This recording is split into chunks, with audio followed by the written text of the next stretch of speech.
en el cerebro del ser humano a raíz de las preocupaciones, de los problemas. Ahí la mente se queda pegada, ¿cierto? Por ejemplo, tienes que pagar una cuenta al otro día y no tienes ni uno. Y tu mente toda la noche, ¿cómo lo hago? ¿Cómo lo hago? ¿De dónde saco? ¿De dónde saco?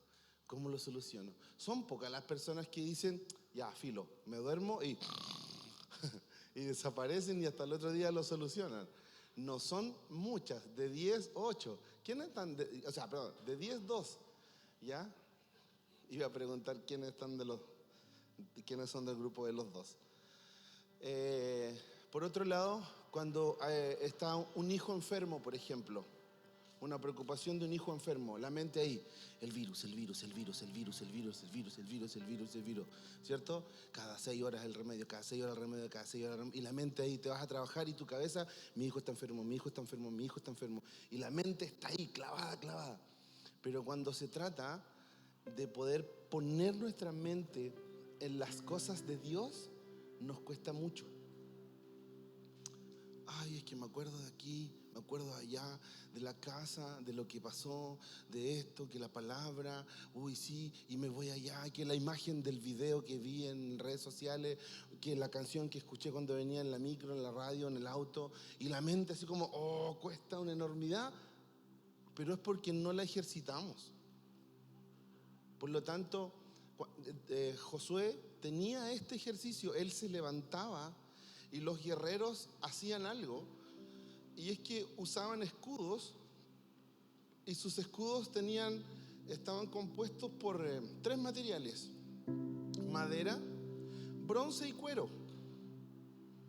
Y ellos tenían que sumergir todas las mañanas sus escudos en el agua para que la madera se hinchara, dijeran los maestros, se expandiera, y el cuero no anduviera suelto como un bolsillo de payaso. ¿Ya? ¿Han visto los bolsillos de payaso? Así grandes, sueltos. Entonces lo ponían, pero después de eso ellos tenían que frotar su escudo con aceite para que quedara resbaloso.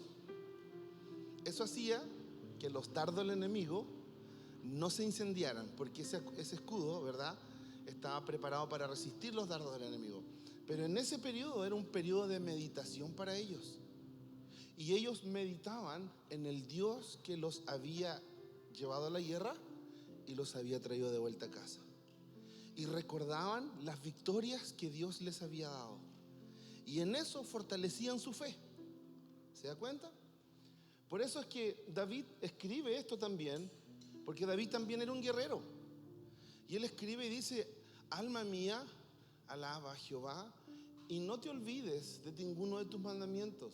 Y ustedes saben que la palabra alma involucra nuestra mente, también nuestros pensamientos.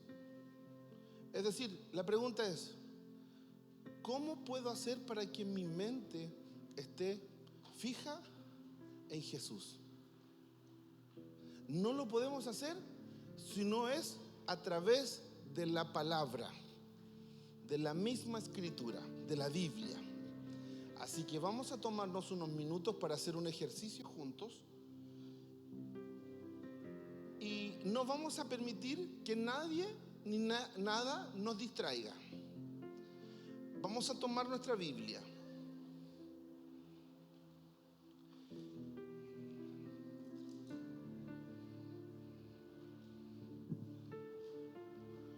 y vamos a meditar en el Salmo capítulo 45. Y quiero que todos hagamos este ejercicio.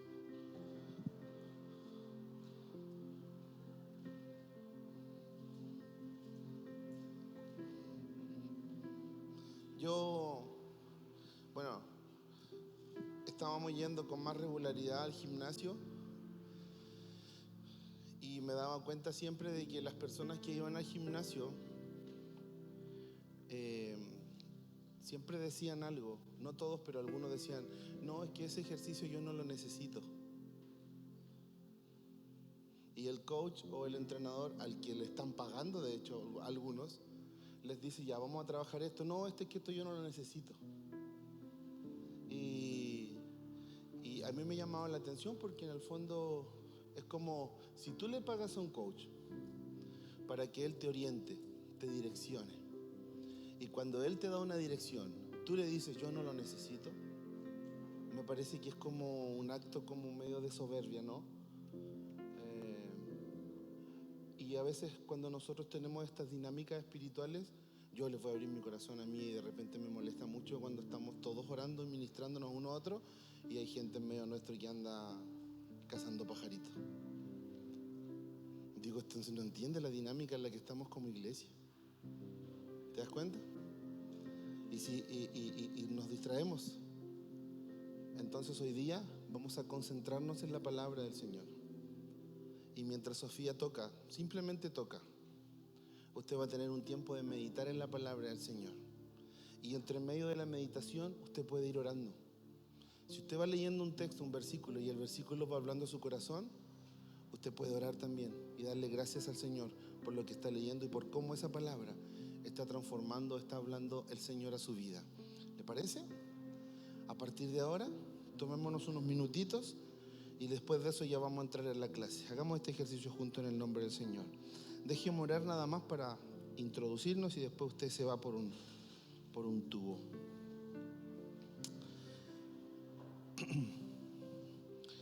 Espíritu Santo, en esta hora queremos tomarnos un minuto para enfocarnos solo en ti. Que no haya nada más importante que poder escuchar tu voz hablando a nuestro corazón en esta hora.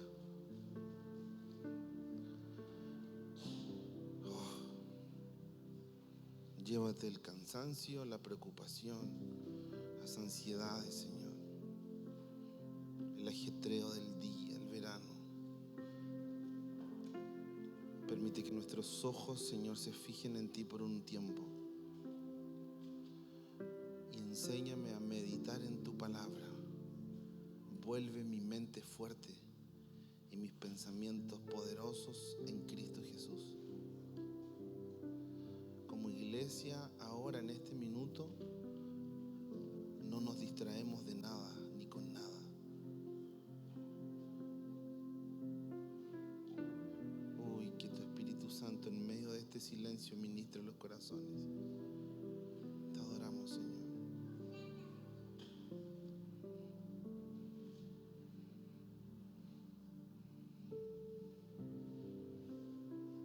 Ya comenzamos.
Señor, enséñanos a estar quietos en tu presencia.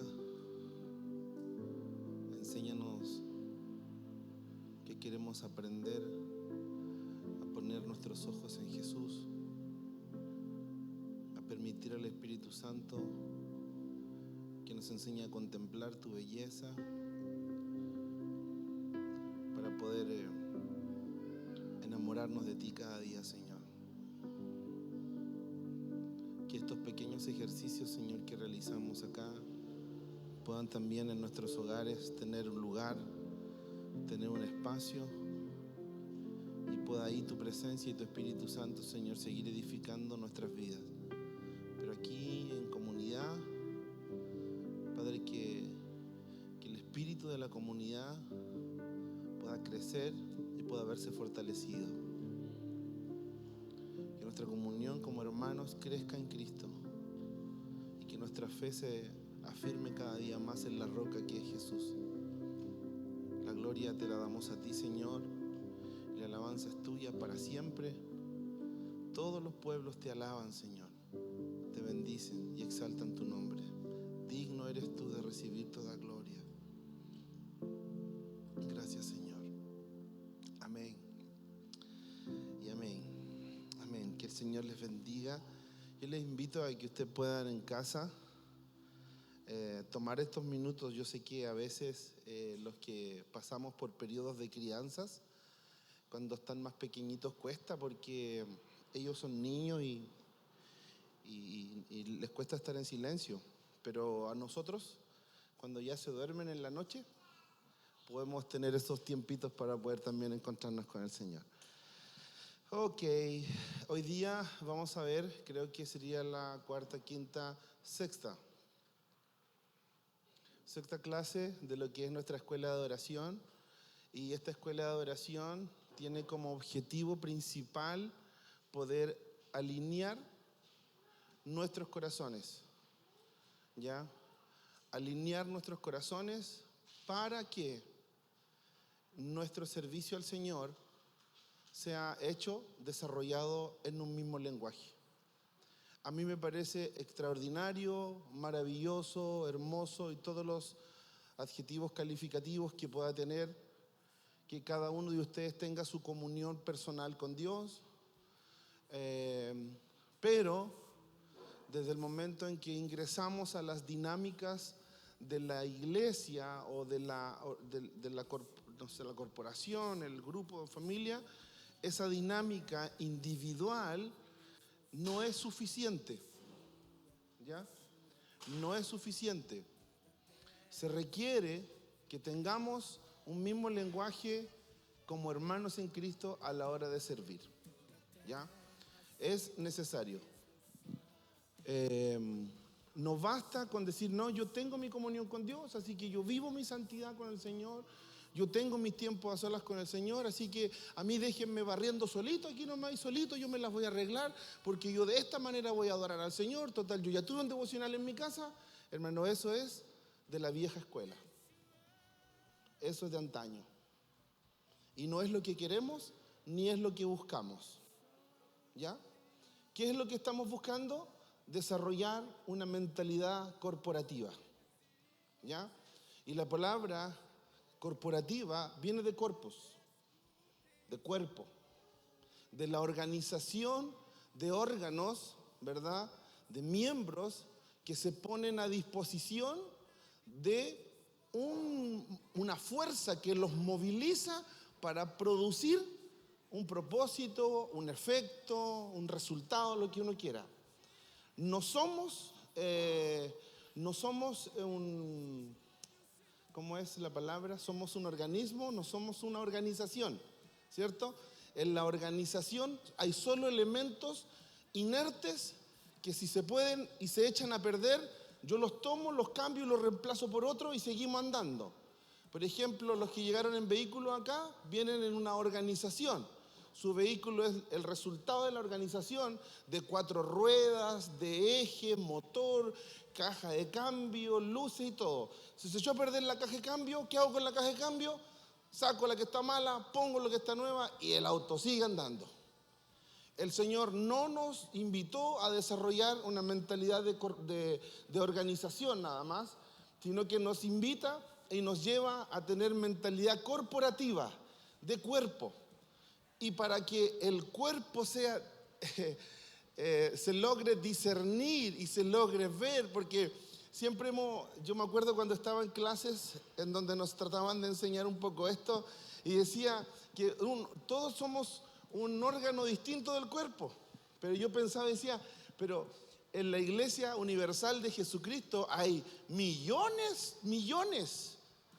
Entonces, ¿cuántas manos habrán? Y el cuerpo tiene 2 manos, ¿no? Po. ¿Y cuántos dedos? 5. Y de ahí uno podría decir, ¿cómo se llaman los huesitos de los dedos?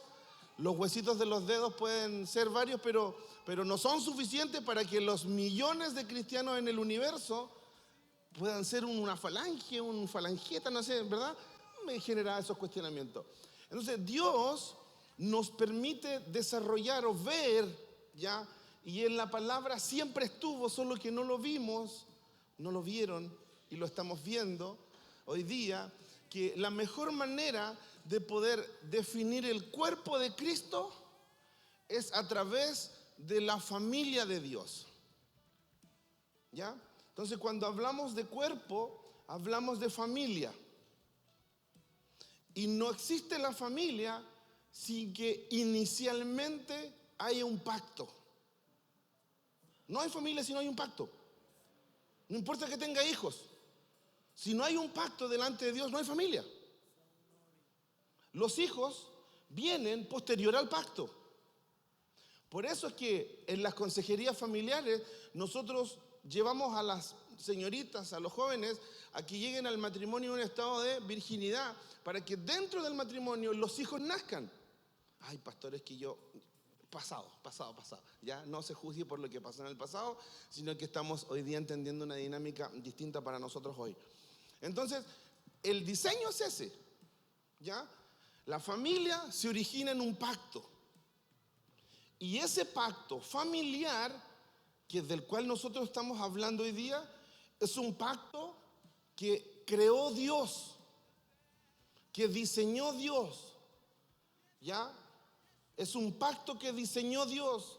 No es un pacto en el que usted haya puesto algo sobre la mesa para decir, aquí está mi parte del pacto. A propósito, habíamos dejado este espacio para que los que quieran tomar apuntes lo puedan hacer. Ahora que puse mi mano ahí, como que me vino el pensamiento. ¿Cuál es el pacto? ¿Ya? El pacto está en Génesis. Génesis capítulo 1. Versículo 26. El pacto que da origen a la familia, para que usted si quiere puede poner, lo quiere poner como apuntes. El pacto que da origen a la familia está en Génesis capítulo 1, versículo 26. Después de que Dios creó un espacio, creó un lugar, adornó, mejor dicho, la palabra adornó como que solo se queda en lo estético, ¿ya? Es como que hizo funcional el lugar y además de ser funcional lo hizo bello, hermoso. Luego Él hizo un pacto. ¿Cuál fue el pacto? Que dice Génesis capítulo 1 versículo 26. Entonces dijo Dios.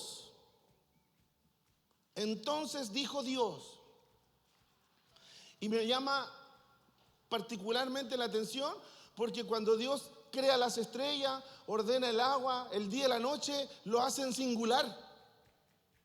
¿Se ha fijado cuando lee el texto en Génesis capítulo 1? Presta atención a estas cosas porque esto le va a dar riqueza a su entendimiento. Y eso es lo que necesitamos hoy día. No, si Dios creó el cielo y la tierra. Vamos a ir más profundo. Ya no estamos rasguñando en la superficie. ¿Ya? Dios le dice en singular al sol, a la luna, los peces, pero cuando llega a la creación del hombre, Él habla en plural. Y dice ahora, hagamos. Y no se imagina a Dios hablando con un animal. No se lo imagine hablando con la serpiente. ¿Ya? Ahí, en el hagamos, está la familia. Está presente la familia. El Padre, el Hijo y el Espíritu Santo. Por lo tanto, aquí nosotros podemos deducir algo muy significativo e interesante de poder desarrollarlo y entenderlo. Que solo lo que es producto de una familia es funcional. ¿Ya? Tiene propósito. Mire, dice, y dijo Dios, hagamos al hombre a nuestra. Subraye la palabra nuestra. Porque esa palabra nuestra es clave para el lenguaje. Escuche bien, las palabras crean realidades. Y cuando nosotros estamos, ya sea conversando con un hermano, hablando con alguien, orando, mi lenguaje va creando una realidad. Y paralelamente, mi lenguaje va discipulando. Que lo vamos a ver más adelante. Porque es importante que, por Dios, necesitamos aprender a hablar. Pero ¿cómo, pastor, si yo ya sé hablar? Mire, mi nombre es Víctor Andrés Delgado. No, necesitamos aprender a hablar la palabra de Dios. Y no se trata de aprendernos de memoria, sino entender los principios que hay detrás de las Escrituras. La palabra nuestra involucra responsabilidad y compromiso. Cuando los hijos de repente se equivocan en casa, se portan mal, más o menos, mañas, como el forro dijeran en Chile, ¿cierto? ¿Cómo llaman en Venezuela cuando los chicos ya llegaron a la cima? ¿Cómo lo dicen ustedes? ¿No? Acá los papás dicen, ya me llegó hasta la coronilla. Es como que ya no pudo hacer otra cosa más mala que ya terminó el día por embarrarla, ¿ya? ¿Ah? Se pasaron. Ahí sale tu hijo. Muchas veces en el matrimonio, ¿no? Tu hijo, se portó re mal hoy día. Y si son dos, son tus hijos. Perdón. ¿Y no que hay un pacto entre nosotros?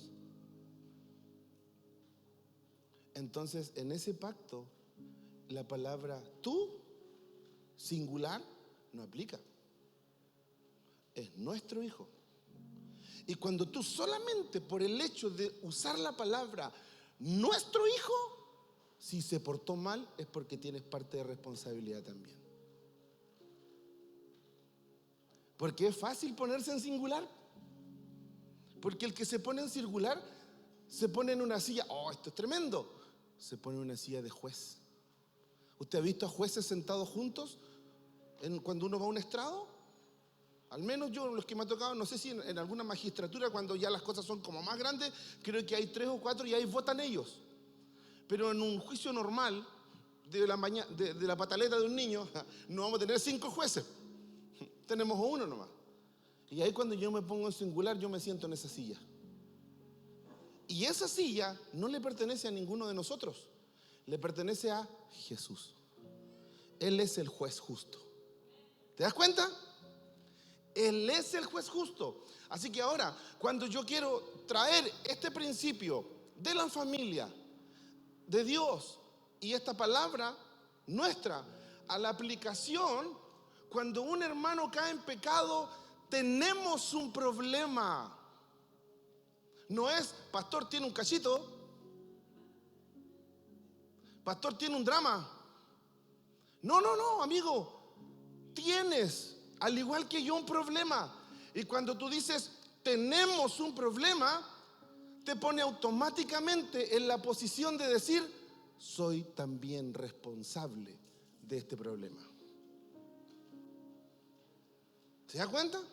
Por eso es que esta frase, si ya no existen los llaneros solitarios, hay montones, está lleno. Nosotros usábamos antiguamente la palabra llanero solitario solo para referirnos como al evangelista que andaba predicando solo por las naciones y no le rendía cuentas a nadie. Pero en una congregación hay muchos llaneros solitarios. Hay más de los que usted se imagina. Porque cuando en Chile la cosa se está poniendo color de hormiga, ¿tú sabes cuándo los llaneros solitarios los descubres? Ahí. No sé nada yo no dije nada. No me metan a mí ahí, llanero solitario. ¿Ah? Claro, ese muerto no lo cargo yo, ¿verdad? No sé, no, pastor. El hermano estuvo 15 veces sentado en tu mesa, escuchándote hablar, para que tu palabra, tu lenguaje, lo disipulara. Y las 15 veces no conversaron nada que edifique. Y el hermano pudo 15 veces haber sido amonestado por su pecado, pero preferiste hablar de fútbol 15 veces. Y el hermano, cuando cayó en pecado, tú te haces a un lado y dices: no sé nada, yo no fui. Pregúntese, ¿para qué tuvo 15 veces entonces en su mesa? Ahora, yo no lo quiero llevar al otro extremo que usted me va a decir: ahora no se puede ni hablar de fútbol. Sí, pues sí, ¿para qué? No necesita mayor explicación eso. José, tráeme por favor el cargador del compu. ¿Ya? Vamos, por favor, a Mateo capítulo 28. Ahí está en la mochila, hija. ¿Alguien se acuerda? Vamos a hacer un ejercicio. ¿Cuántos tienen internet aquí? Internet. Busquen. Ay, a mí se me olvidan siempre dos. ¿Cuáles son las 5 solas de Martín Lutero?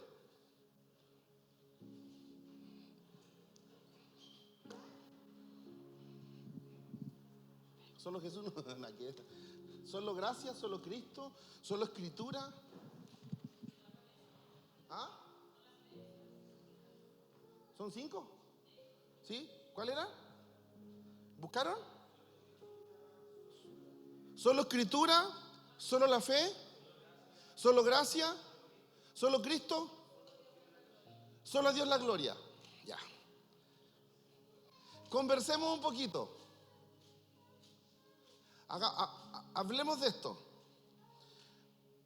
¿Quién sabe quién es Martín Lutero? ¿O quién no sabe quién es Martín Lutero? Ya no me levanten la mano porque yo sé que se van a sentir avergonzados. Pero esto es algo que ningún cristiano protestante debería ignorar. ¿Quién es Martín Lutero? Pero ¿qué tan importante? Tan importante lo es. ¿Por qué? Vamos a explicar por qué es importante. ¿Quién es el padre de la patria en Chile? Arturo Prat. No. ¿Quién es? Bernardo Higgins. ¿Cierto? Ahora, porque conocer quién es Martín Lutero es parte de nuestra cultura y de nuestra historia. ¿Ya? Nosotros no podemos ser como esos globitos que vuelan por el viento diciendo: yo amo a Jesús. Y una carita feliz así: yo soy evangélico cristiano. No, nosotros necesitamos tener relación entre el tiempo y el espacio para saber de dónde vengo y a dónde voy. Entonces, ¿por qué? Porque la iglesia evangélica no parte contigo, por Leo. No comienza en ti, ni en mí, Es demasiado egoísta pensar de que el evangelio se resume en que un día Cristo murió por mí y yo antes le pegaba a mi señora y ahora ya no le pego. Los mensajes de las poblaciones, ¿cierto? Era un borracho. Y como que parece que ahí se resume la historia del evangelio, La historia del evangelio es más larga. Y ya estuvimos hablando en Génesis y desarrollamos la idea de familia. ¿Ya? La idea central del evangelio de Jesucristo es familia. Es familia. ¿Por qué? ¿Usted ha pensado qué va a hacer la iglesia después de que Cristo venga por ella? ¿Qué va a pasar? ¿Se disolverá? ¿Se unirá con otra? ¿Quiénes van a ser iglesia después de la segunda venida?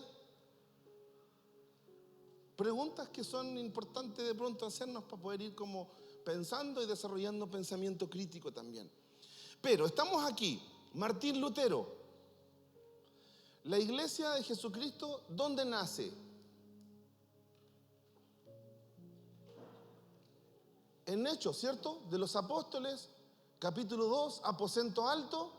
Por primera vez en ese lugar, a los cristianos que estaban reunidos se les llamó y se usó la palabra eclesia. Antes no, ¿ya? Entonces podríamos decir que desde ahí en adelante nace. Los que quieren ir un poco más profundo podrían decir que la iglesia viene mucho, mucho antes, que es un pueblo, pero su origen es familia. Por lo tanto, el origen de la iglesia también sigue siendo el mismo origen de la humanidad del hombre, que es familia. ¿Ya? Y es tan importante esto porque cuando la iglesia nace, en Hechos, viene el derramamiento del Espíritu Santo, ¿verdad? Reciben el poder y el Señor les dice: vayan, hagan discípulos, prediquen, bautícenlo en el nombre del Padre, el Hijo y el Espíritu Santo.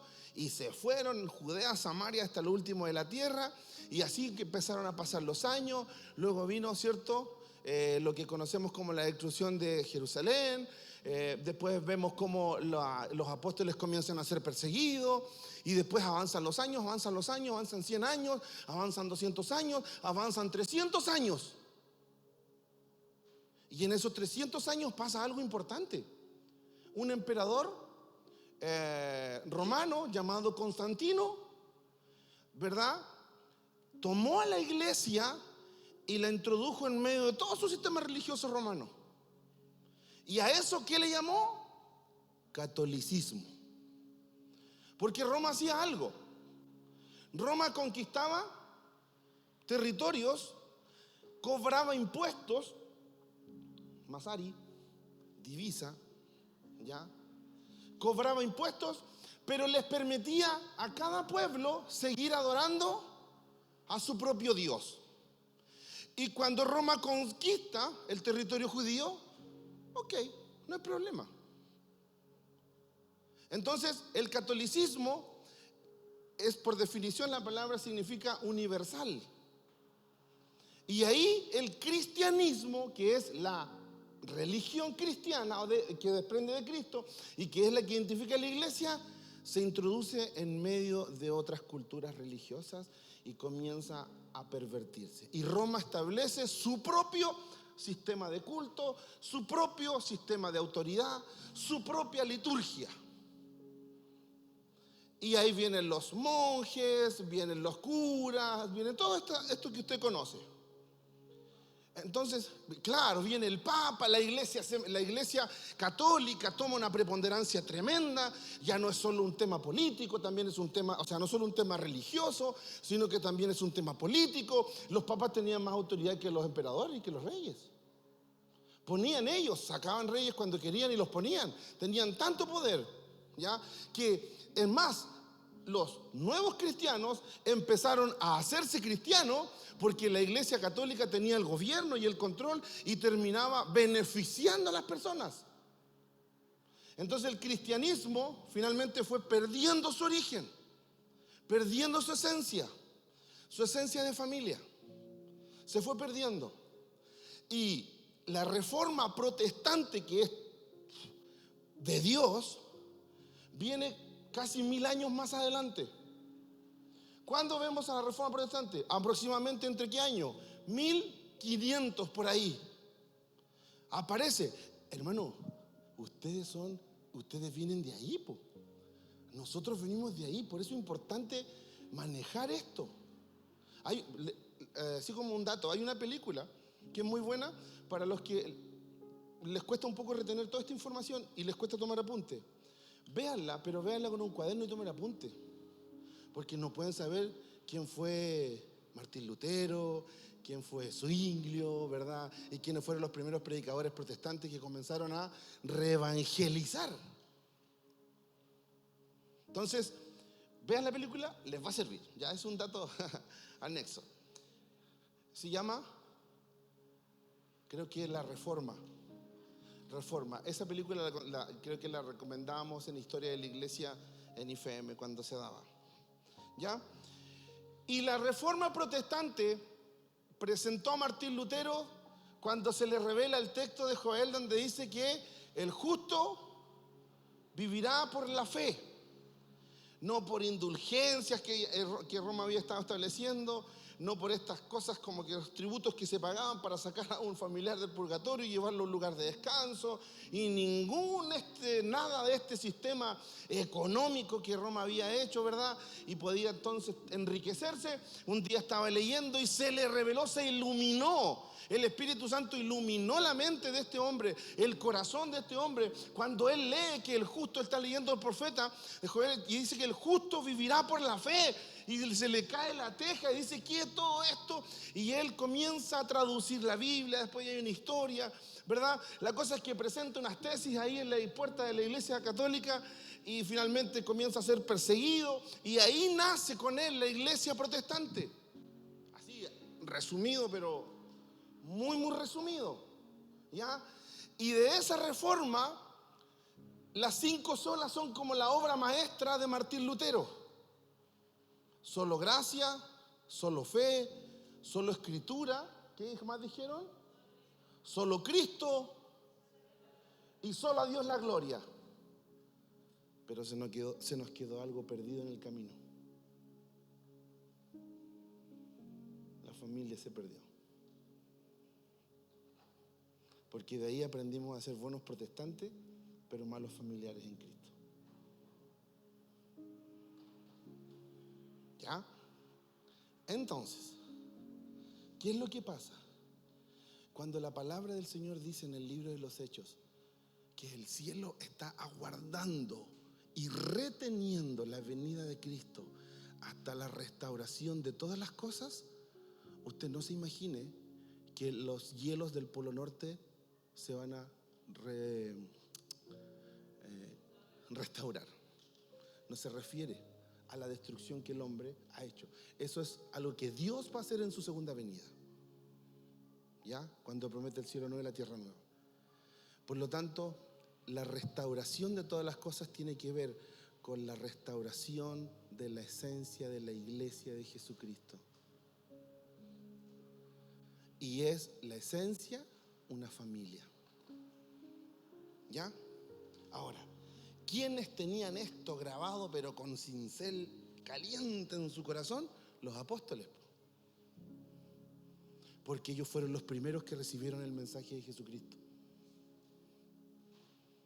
Jesucristo, en su mensaje a sus discípulos, los llevó a tal extremo de que tuvieron que renunciar a sus familias naturales.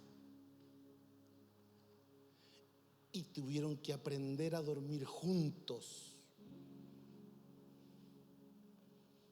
Tuvieron que conocer sus aromas. Tuvieron que escuchar sus voces. Ay, que me cae mal el timbre de voz de este.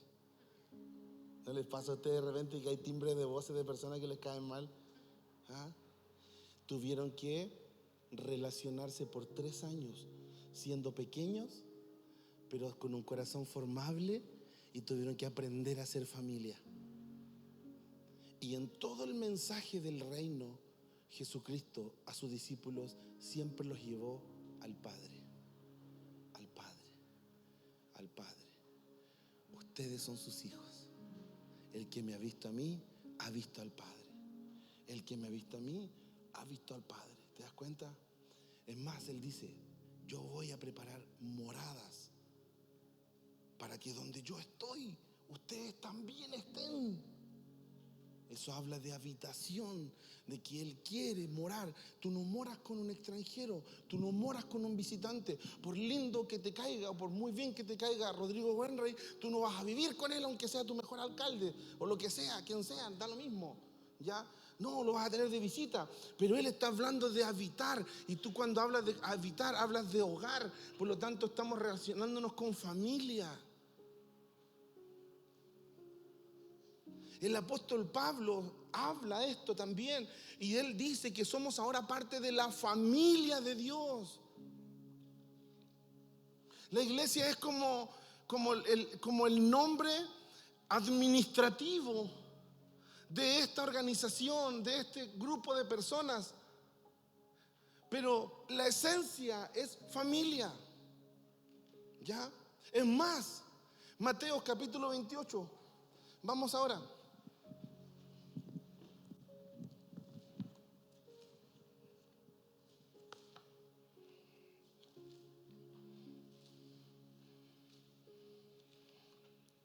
Último mensaje de Jesucristo a sus discípulos. Mateo 28 encierra la resurrección de Jesús, el informe de la guardia y la gran comisión. La gran comisión. ¿Ya?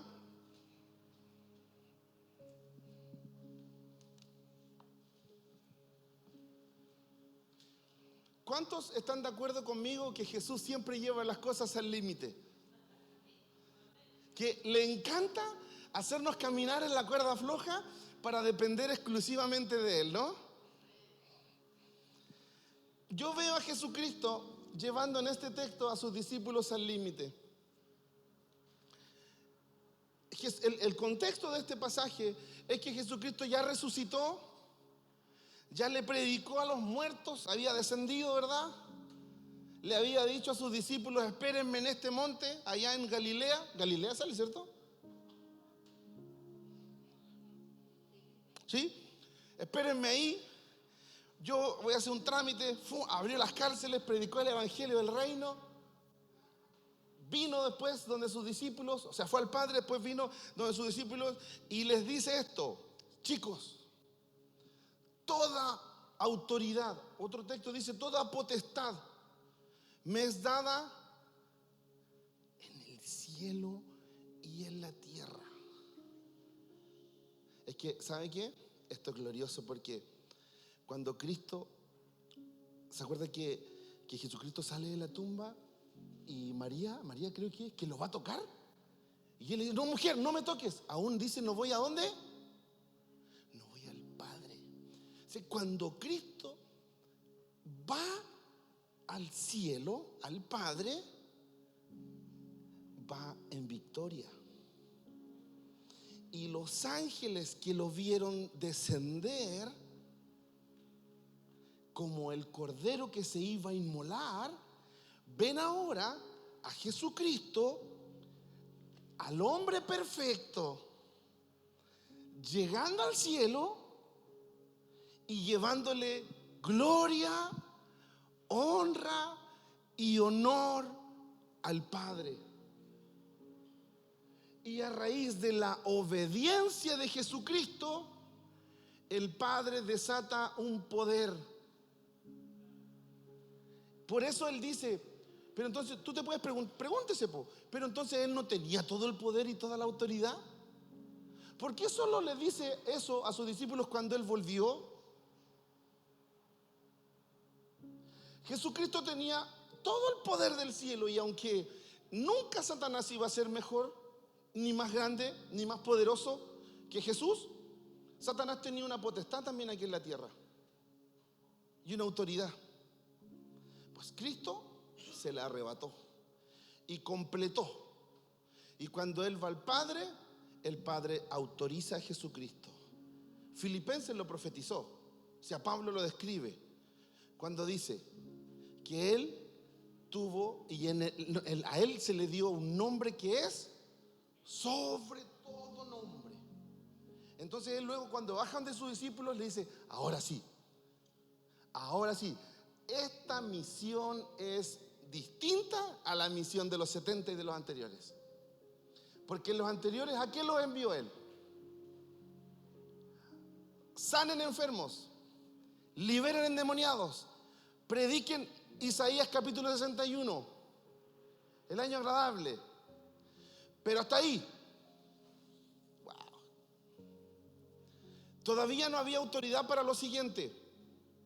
Cuando Él viene y le dice: ahora tengo toda esta autoridad, ahora sí, viene la gran comisión: vayan y hagan discípulos. Los que fueron a predicar cuando Jesús los envió vinieron corriendo antes diciendo: ¡oh, Señor, en tu nombre los demonios huían, los enfermos sanaban, los ciegos veían, los cojos saltaban! Uno dijo por ahí: yo vi a Satanás huir como un rayo. Terrible todo esto que está sucediendo en tu nombre. Pero ninguno vino y dijo: estos discípulos conquisté para ti. ¿Se da cuenta? Cuando yo entiendo la dinámica de la familia por sobre la dinámica de la iglesia, no de la iglesia, perdón, sino que del creyente nada más. El creyente individual, de una manera individual, puede ir, sanar enfermos, echar fuera demonios, porque hay una autoridad que se le asignó. Pero cuando yo me muevo bajo la dimensión y bajo el poder de la familia de Dios, yo estoy preparado para hacer discípulos. Una pregunta, quizás voy a predicar un poco más de esto el domingo, pero ¿quién leyó un libro para aprender a ser chileno?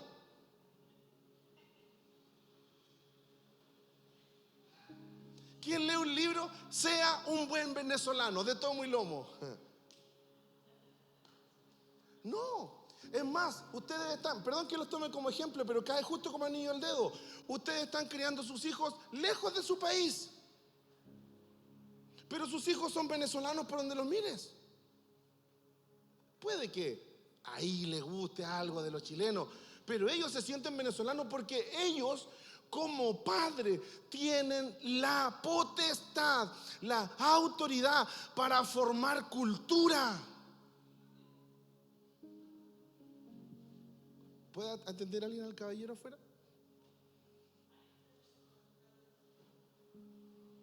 Ahí va, no sé, el cuidador del lado. Ya. Entonces, bautícelos en el nombre de ¿quién? Bautícelos. Y la palabra bautizar es sumergir. O del término griego bapté, que es sumergido por completo. ¿Ya? Escúcheme acá, no se me distraiga. ¿Ya? No escuche la instrucción del caballero. Entonces está el Padre, el Hijo y el Espíritu Santo. La misma familia que está en Génesis capítulo 1, versículo 26. Dios creó, qué lindo esto. Dios crea toda la tierra, ordena todo, crea un huerto y bautiza a Adán y a Eva en ese huerto. Lo sumerge. Hermano, nuestro pensamiento tiene que renovarse en Cristo. Necesito ir más profundo. ¿Por qué están hablando esto? ¿Para qué está hablando esto? ¿Por qué es la razón por la que el cielo está reteniendo a Jesús? Porque estamos sufriendo una transformación y hay algunos a los que les cuesta, porque somos cascos más duros. Ay, pero es que a mí me lo enseñaron de otra forma. A mí me dijeron que solo bastaba con saber que Jesús murió por mí y nada más. Yo solo sabía que echar fuera demonios era necesario. Y ahora me dicen que no. Es más, me predican incluso de que aún si echo fuera demonios y sano los enfermos, puedo ser ni siquiera conocido por Dios. ¿Quién deja entrar a su casa a un desconocido? Y habita con él además. Nadie.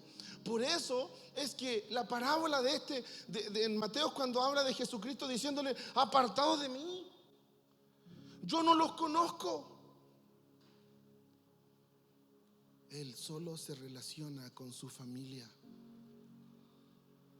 Por eso es que Pablo lo describe a la perfección cuando habla acerca del espíritu de la adopción. No es solo, pásame su carnet, Yerko, pum, cristiano evangélico. Pía, pásame su carnet, cristiano evangélico. Victoria, cristiano evangélico. Al Señor no le importan los cristianos evangélicos. Él no tiene un libro de socios colaboradores. Él tiene hijos en su libreta. Como en la libreta de matrimonio, que le van a dar algunos acá. Están dando hasta 7 hijos nomás, pero bueno, se pueden pedir extensiones después. Ya. Pero él tiene hijos y con sus hijos él desea habitar. Vivir para siempre. Eso es comunión, ¿te das cuenta? Entonces, cuando Jesús les dice a sus discípulos, vayan y hagan discípulos. Ay, hermanos, aquí está buenísima la cosa, pero peludísima también. Porque Él les dice, no les dice, enséñenle los mandamientos. ¿Qué dice? Léanlo, por favor. ¿Qué dice Mateo 28? ¿Cómo es? ¿Cómo es? Otras versiones dicen, enséñenlos a guardar. O enséñenles a obedecer. Wow. Porque la palabra obediencia es una palabra que tiene un contexto, y es el contexto de familia. Pero no, usted me dice, no, porque en el ejército no obedecen. No, en el ejército no obedecen, se sujetan, están bajo sumisión. Y cuando tú te sales de ahí, desacatas, tú eres castigado. ¿Sí o no? Castigo. Guardia, no sales de franco, qué sé yo, multas. Cuando tú te equivocas en la familia de Dios, ¿qué Él hace Él contigo? Él te restaura. Pero no te restaura del error. Él restaura la falla en la Matrix para que no vuelvas a fallar. ¿Te das cuenta? La iglesia solo rasgó la superficie. Solo la familia tiene el poder para restaurar.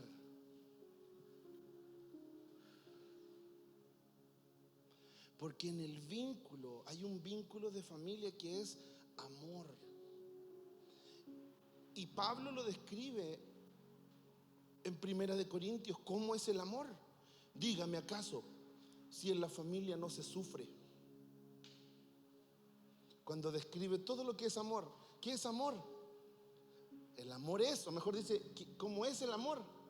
Benigno, todo lo sufre, se me olvidan las palabras ahora, todo lo soporta, todo lo puede, no se envanece, ¿te das cuenta? No busca lo suyo propio, en fin, describe cómo es el amor.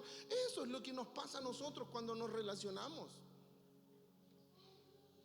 Entonces, cuando nosotros entendemos esta dinámica de la familia, inmediatamente algo debe pasar en mi interior de decir, ¿qué tan buen hermano estoy siendo? ¿Qué tan buen hijo estoy siendo? ¿Te das cuenta? Mire, Pedro,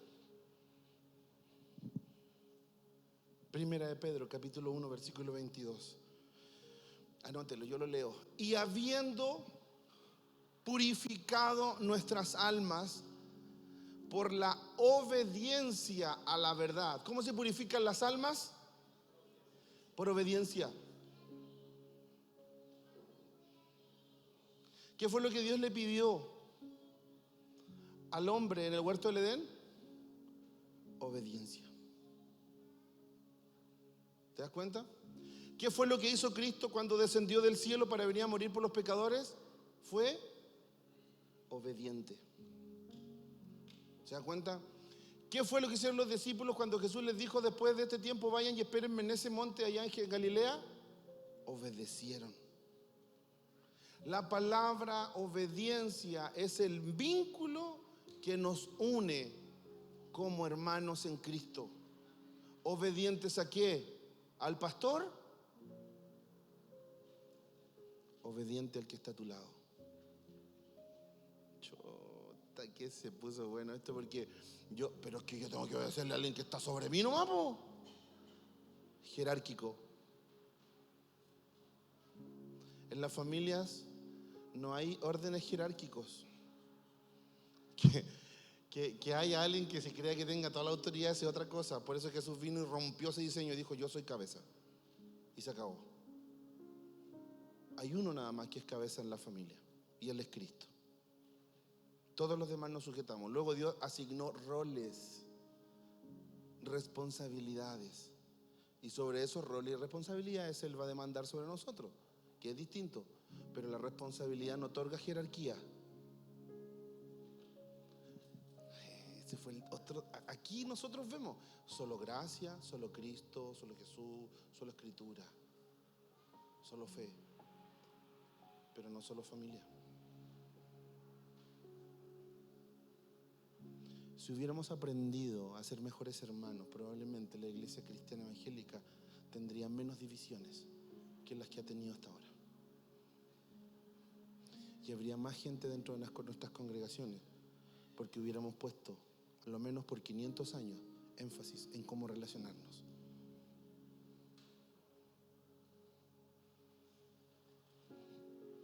Así que, chicos, hermanos queridos, Dios está restaurando todas las cosas.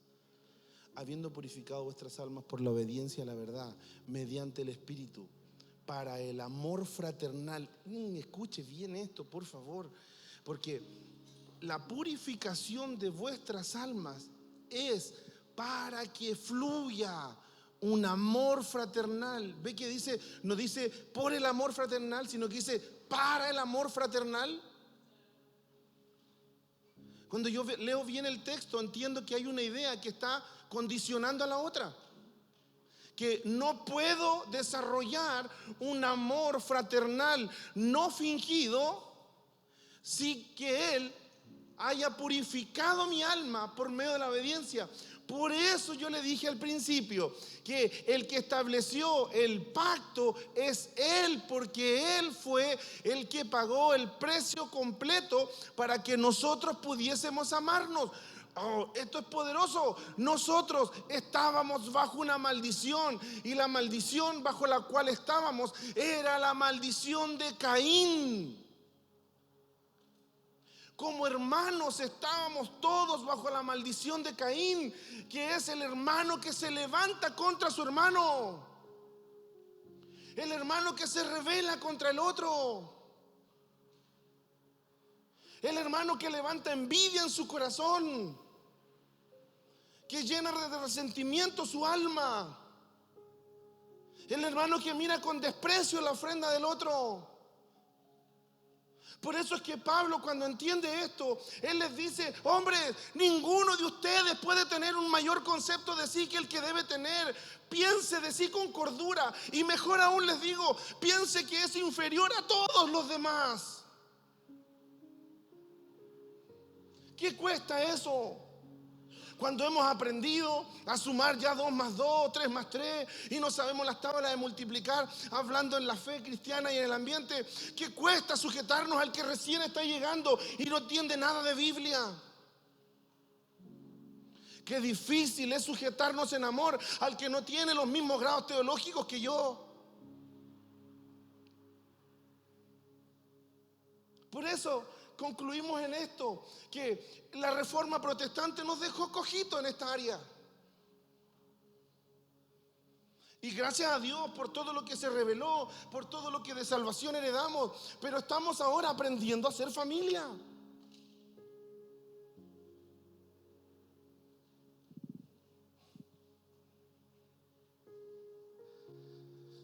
Esto es terrible, chicos, hermanos queridos, amigos. Y dice, para el amor fraternal no fingido. O sea, a ver,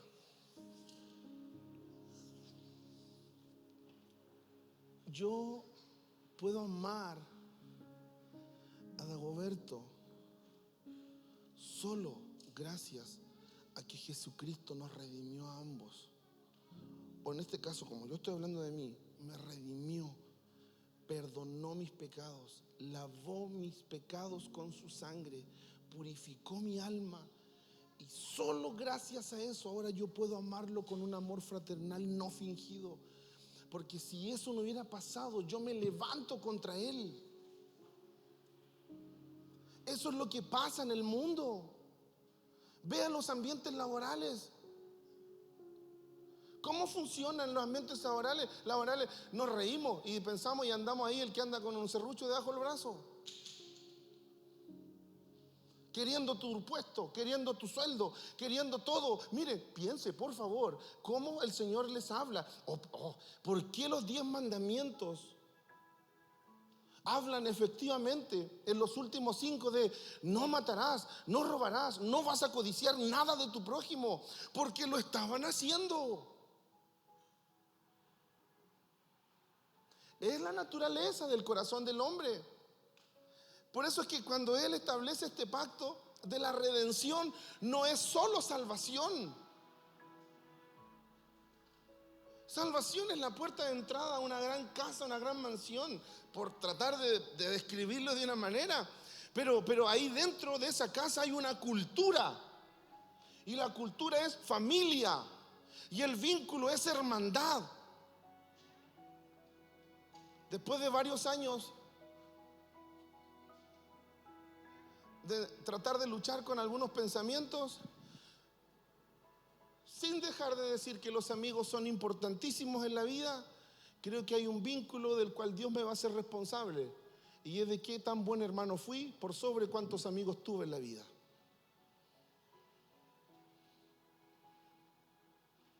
Para mí, paréntesis, era un peso porque yo decía, yo me miro así como que no tengo amigos y digo, lo he hecho pésimo como amigo, no tengo, tan penca soy, decía yo. No soy yo. Tan fome soy.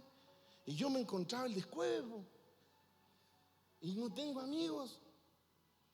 Y no es que no me importen. Y usted me pregunta, ¿usted quiere tenerlos? Sí, quiero tenerlos. Pero Dios en el juicio al que vamos a ir delante de Él, me va a pedir cuentas por cómo fui como hermano. Porque hubo un vínculo que Él formó, que fue por medio de la sangre de su Hijo Jesucristo, ante la cual yo debo responder. ¿Por qué creen que Dios le preguntó a Caín por su hermano? ¿Acaso no sabía lo que Caín ya había hecho? Caín, ¿dónde está tu hermano? Si ya sabía que lo había matado, podría haber simplemente haber llegado y haberlo juzgado y haber soltado lo que soltó.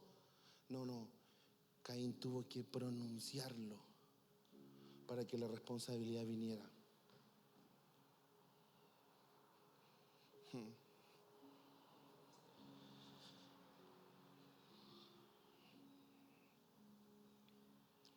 Última cosa. El mejor discipulado que vamos a vivir en los últimos años va a ser el discipulado en torno a la familia. ¿Por qué? Porque cuando entendemos la familia es cuando entonces podemos dar a conocer verdaderamente cómo es Dios. Tú no puedes hablar de alguien de quien no conoces. Y la información teórica de alguien no te hace conocedor de esa persona. El mejor y más efectivo de los discipulados es el discipulado que se vive. ¿Cómo es esto? Mira, yo lo explicaba con los chicos de ATN un poquito esto, pero no lograron como entender bien la lógica porque ustedes saben, son más lentos, más distraídos. Ya, pero ustedes son más rápidos. Ven acá, Yerko.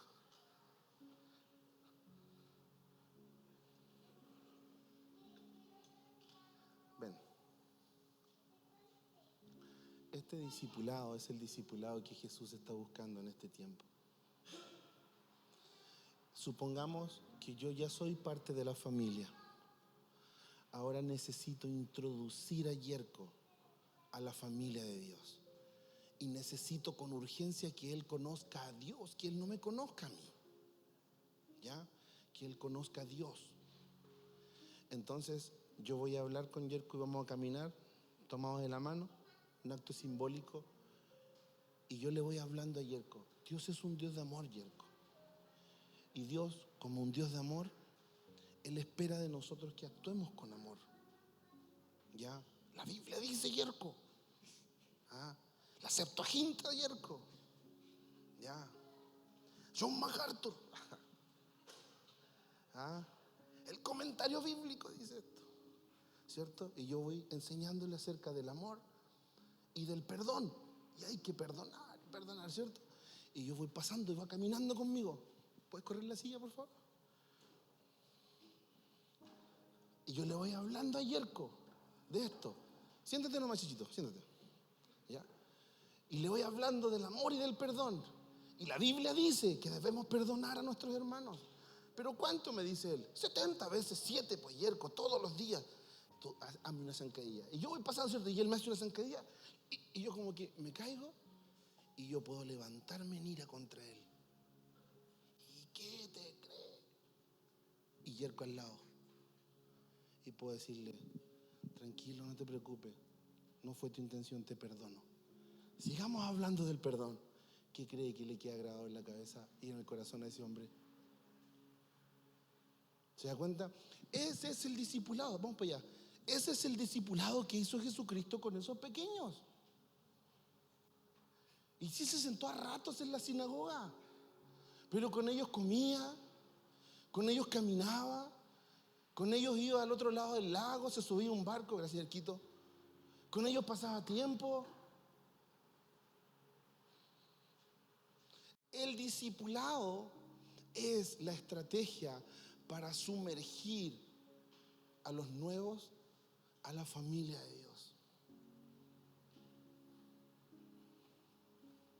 Cuando corrijamos nuestra manera de discipular, vamos a conquistar el universo. El domingo vamos a hablar de discipulado efectivo y de por qué el conocimiento de Dios está relacionado con el relacionamiento. Así que relacionarnos es literalmente una condición para conocer a Dios. Pero necesitamos reflexionar sobre nuestro vínculo de hermandad. Y esto aplica para los que están recién llegando, para los que tienen 1 año, 2 años, 3 años, 4 años, y sobre todo para los que tenemos más años en la fe. ¿Ya? ¿Ok? ¿Preguntas? ¿Dudas? ¿Comentarios? ¿Mejoras? ¿Sugerencias? ¿Sentimientos ocultos? No.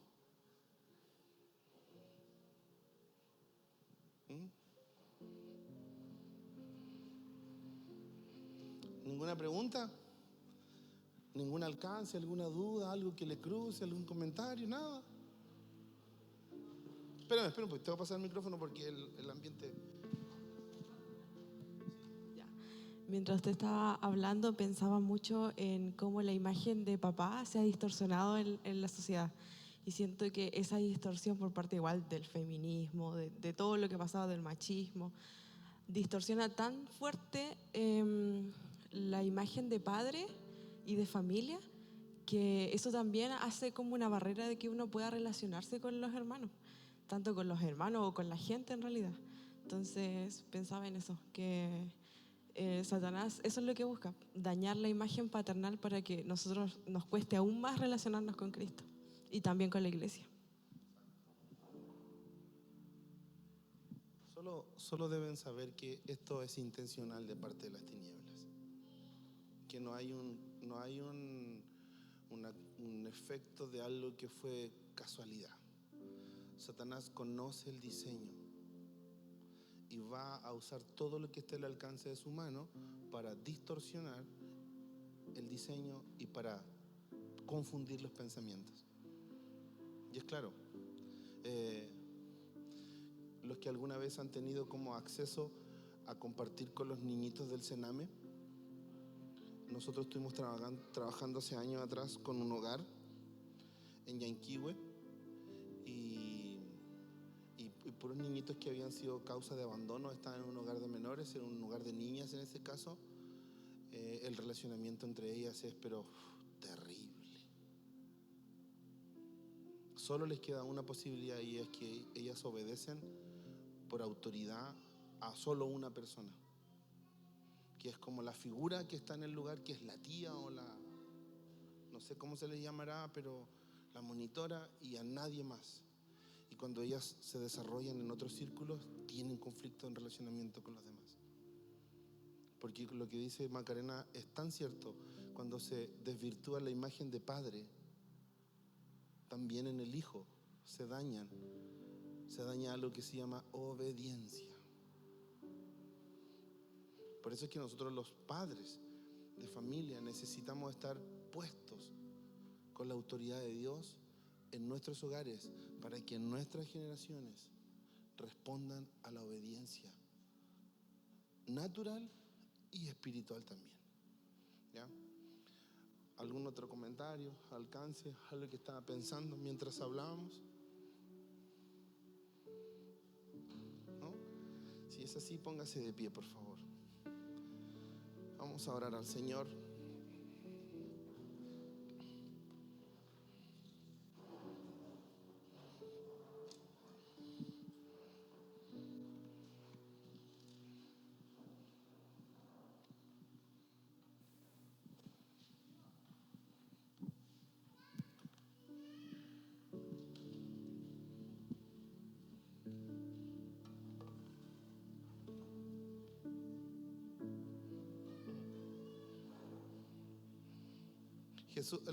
Yo estaba pensando hoy día en la tarde mientras terminaba de cerrar estos pensamientos y esta idea, y veía que Jesucristo también tuvo estos problemas, po.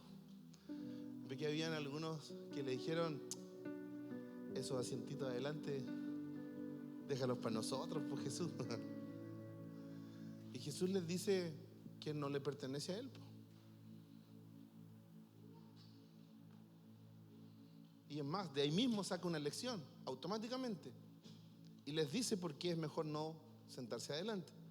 Pero estos hermanos, hijos de Zebedeo, estaban queriendo ellos asegurar su posición propio y natural del corazón del ser humano. Y Jesús corrige ahí. Entonces dice: no te sientes adelante. ¿Qué implica entonces? ¿Me voy a sentar atrás como el taimado? Trabajo para que otro se siente adelante. Y de ahí viene, y nosotros vamos encajando esta frase que se está volviendo parte de nuestro diario vivir, es que tu bien a mi costo. ¿Qué fue lo que hizo el buen samaritano? Te cubrió, sanó tus heridas, te llevó al lugar del mesón, te dejó ahí, te instaló y dijo: cuando esté listo, no te preocupes, todo lo que él gaste, cárgalo a mi cuenta. No sé nada yo. No es mi problema. Yo me crié en un hogar en donde había un dicho, y el dicho era feo, pero dicho sí se entiende: cada uno mata a su piojo, no decía.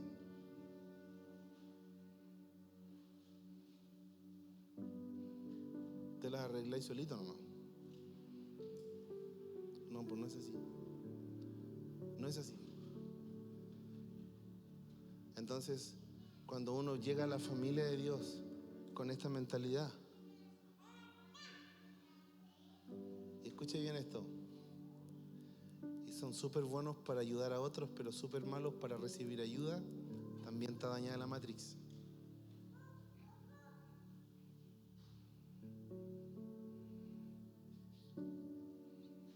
El orgullo se disfraza de falsa humildad.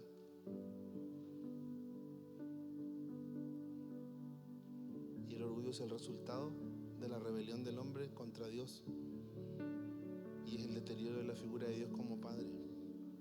Porque el corazón del hombre se envanece cuando la figura de Dios como Padre no está presente. Así que oremos al Señor para que nuestros corazones siempre sean humildes como el corazón de Jesucristo. Y renunciemos a todo orgullo en nuestro corazón, a toda rebelión, a toda soberbia, a todo lo que nos pueda llevar a distorsionar la imagen de Dios como Padre en nosotros. Oh Señor, te necesitamos tanto en nuestra vida. Nos volvemos muy vulnerables. Abrimos nuestro corazón, Señor, y no ocultamos ni venimos tratando de sorprenderte ni de llamar tu atención, porque wow, cuánto sé o cuánto entiendo. Señor, el relacionamiento dentro de tu iglesia es clave para que la revelación del Padre descienda también en medio nuestro. Y hoy día, Señor, haz desaparecer de nuestro corazón todo orgullo, toda altivez, toda arrogancia, toda soberbia, toda autosuficiencia. Llévatela en el nombre de Jesús. Y enséñanos a cuidar el vínculo como hermano que tenemos, Señor. Este vínculo que es el resultado de la muerte de Jesucristo, expiándonos los pecados de nuestra alma y permitiéndonos, Señor, entrar a un relacionamiento de pacto, de amor y de lealtad, Señor, hacia el prójimo, hacia nuestro hermano. Señor, hoy día enséñanos, Señor.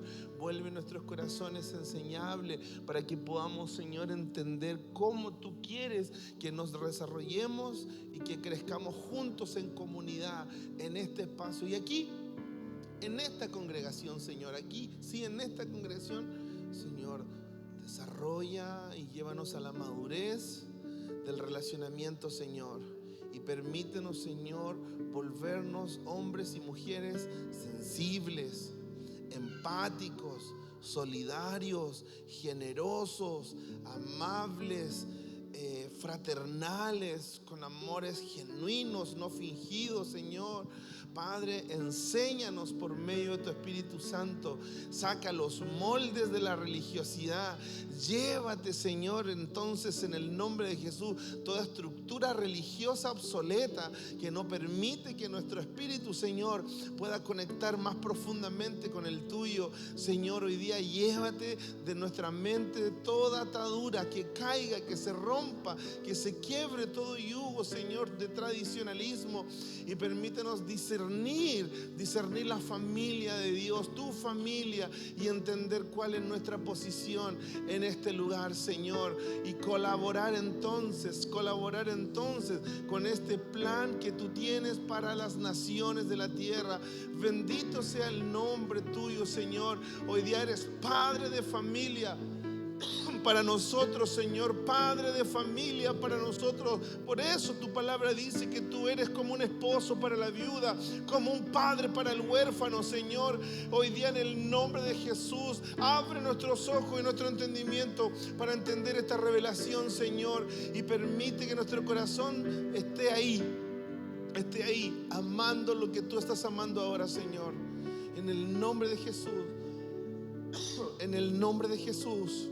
Amén y amén. Amén. Que el Señor le bendiga.